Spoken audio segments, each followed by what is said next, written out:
नमस्कार, कड़कवाद में आपका स्वागत है। और जैसे कि लगा कि पूरी दुनिया ने देखा कि गाजा शांति प्रस्ताव और वहाँ पर जब इजरायली बंधकों की वापसी हो गई, तो ऐसा लगा कि अब जो गाजा में शांति लौट आएगी और तमाम चीज़ें वहाँ पर अब नॉर्मल हो गई है। और जैसा कि अमेरिका के राष्ट्रपति डोनाल्ड ट्रंप ने भी यही दावा किया कि गाजा में सब कुछ ठीक हो गया, लेकिन इस बीच ठीक ही नहीं हुआ, बल्कि ऐसा हो गया कि गाजा के अंदर एक ऐसी लड़ाई छिड़ गई है जिसमें ना इजराइल का हाथ है, ना अमेरिका का हाथ है, न किसी दूसरी ताकतों का। इसमें खुद ही फिलिस्तीनी दो गुट आपस में भिड़ गए हैं।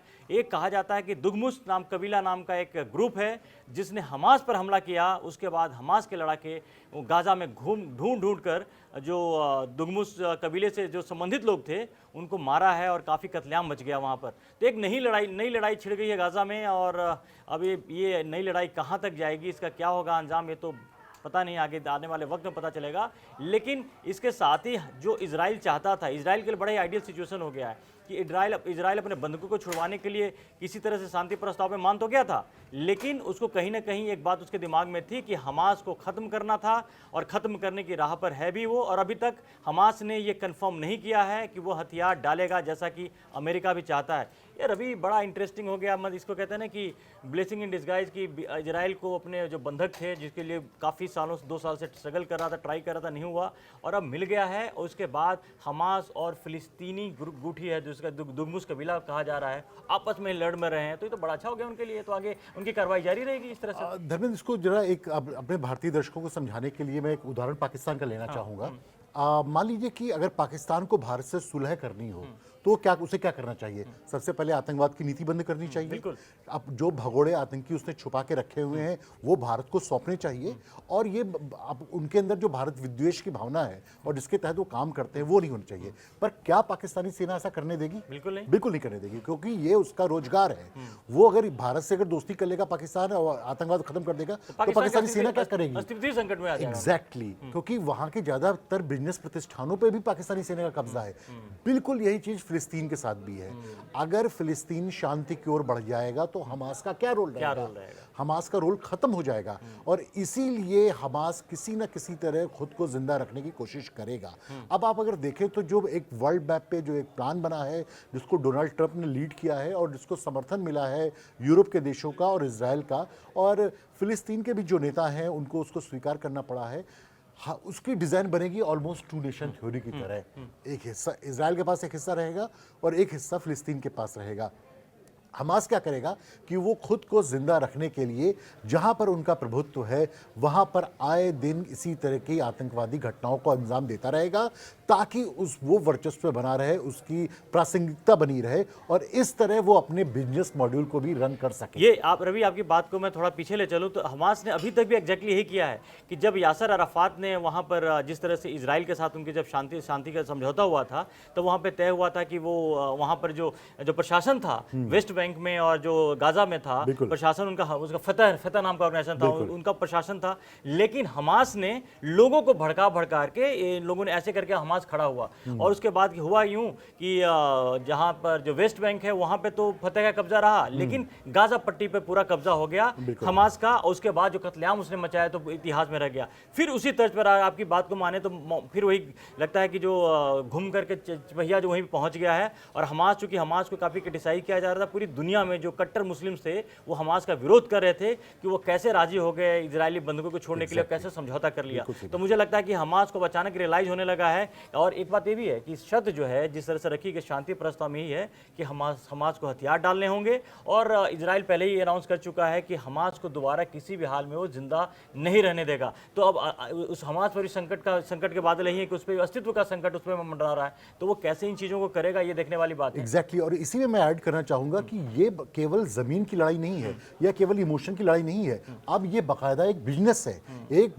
एक हमास केवल एक आतंकी संगठन नहीं है, बल्कि आतंक भी बहुत बड़ा बिजनेस है। बिल्कुल। और आप अगर गौर करें तो क्या ये जो शांति समझौता हुआ है इससे आसपास के देश खुश हैं?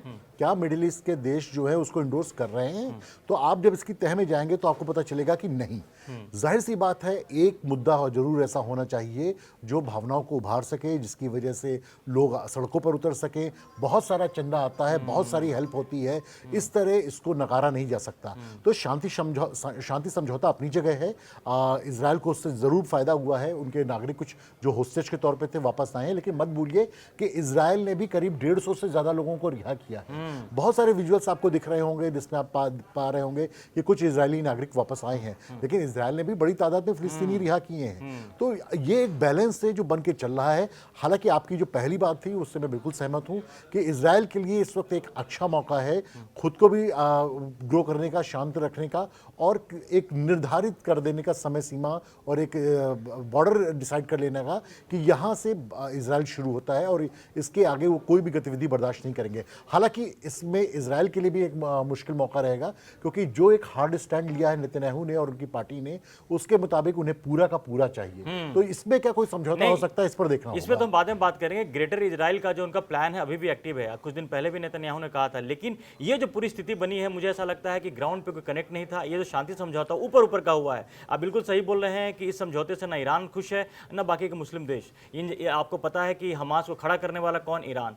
आज भी अगर हमास के पास जितनी भी हथियार आए या जो भी उनको फाइनेंशियल एड मिलता रहा, ईरान से मिलता रहा है, और ईरान इस समझौते में कहीं पर भी लूप में नहीं है, कहीं से भी एग्री नहीं कर रहा है। तो ये तो हो गया कि डोनाल्ड ट्रंप का जो अपना ईगो था ना, मसाज करना था कि उनको शांति करवाना था, और इजराइल का फायदा इसमें यह था कि उसको अपने बंधुओं को छुड़वाने थे, क्योंकि तमाम कोशिश करने के बावजूद भी उनको ट्रैक नहीं कर पा रहा था, छुड़वा नहीं पा रहा था। तो इजराइल का तो अपना काम हो गया है। लेकिन अब कुछ तो ये भी बता रहे हैं कि ये जो कबीला जो ग्रुप है, इसने जो हमास पे हमला किया, इसमें भी इजराइल का हाथ है, आरोप लग रहा है। अब ये क्या होगा, ये तो बात की बात है कि इसमें इजराइल का हाथ है। तो इजराइल के लिए तब स्थिति है कि जब आपस में फिलिस्तीन के ही दो गुट आपस में जब लड़ेंगे, तो उनके लिए तो एक ऐसी स्थिति बनेगी कि भाई उनके लिए तो जो चाहते हैं 90% वैसे भी गाजा शहर को उन्होंने खत्म कर दिया है, उनकी नजर बाकी के गाजा के इलाकों में भी है। तो ये उनके लिए इससे बढ़िया मुफीद उनके लिए सिचुएशन नहीं हो सकता। ये बिल्कुल सही बात है, क्योंकि एक्चुअली क्या है कि अगर आप कम शब्दों में इस बात को समझना चाहें तो वॉर जरूर खत्म हो गई है, लेकिन प्रॉक्सी वॉर चलती रहेगी। ऐसा नहीं हो सकता है कि, क्योंकि इजराइल को भी पता है कि उसका जो दुश्मन है,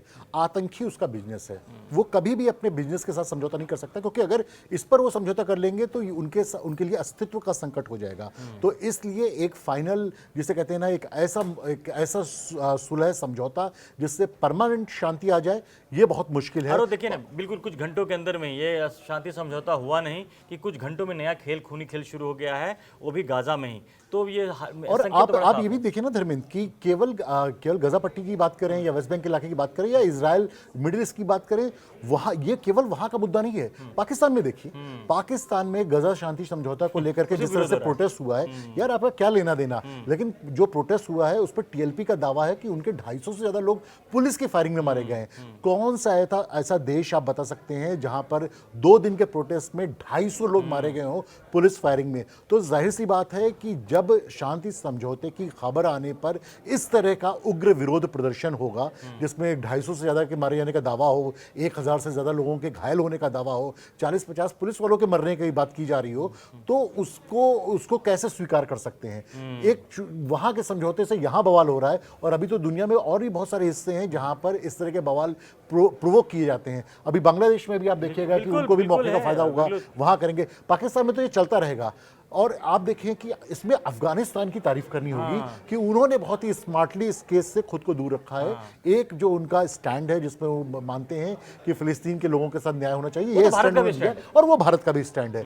बहुत ही मैच्योरिटी के साथ अफगानिस्तान की तालिबान गवर्नमेंट ने इस पूरे शोशे से खुद को अलग रखा हुआ है, और वो जिस तरह से आगे बढ़ रहे हैं वो नजीर बनने वाली है। उसके मुकाबले पाकिस्तान और बांग्लादेश जो एस्टैब्लिश देश हैं, उनके यहाँ क्या बुरा हाल है ये आप देख सकते हैं। यही वही वाली बात मैं कह रहा हूँ कि जो गाजा में आग लगे, जितनी आग ऊपर दिख रही है आपको, जमीन के अंदर उससे ज्यादा आग है। और ये आग सिर्फ गाजा तक ही नहीं, ये पूरी दुनिया में आग फैल चुकी है, और इसको बुझाना किसी अमेरिका के और या किसी इजराइल के या मतलब कहते हैं कुछ देशों के वश का नहीं है। क्योंकि जो चीजें हैं जिसके बाद निकल के आ रही हैं, और माहौल जिस तरह का दिख रहा है मिडिल ईस्ट में, जितना तनाव में, उसमें कोई कमी नहीं आई है। सिर्फ इतना हुआ है, एक ही डेवलपमेंट हुआ है कि इजराइल के जो बंधक है छूट गए हैं, और हमास के भी जो लोग थे इजराइल के कब्जे में थे, और जो कुछ और फिलिस्तीनी उसके कब्जे में थे वो छूट गए हैं। इसके अलावा इस पे शांति प्रस्ताव में कोई डेवलपमेंट नहीं है, और मुझे शक है कि आगे भी इस पे कुछ ऐसा होगा। हालांकि डोनाल्ड ट्रंप बड़े बड़े दावे कर रहे हैं और नेतन्याहू पे भी दबाव डाल रहे हैं, कह रहे हैं कि ईरान के साथ भी समझौता करो, लेकिन मुझे नहीं लगता ऐसा कुछ होने वाला है।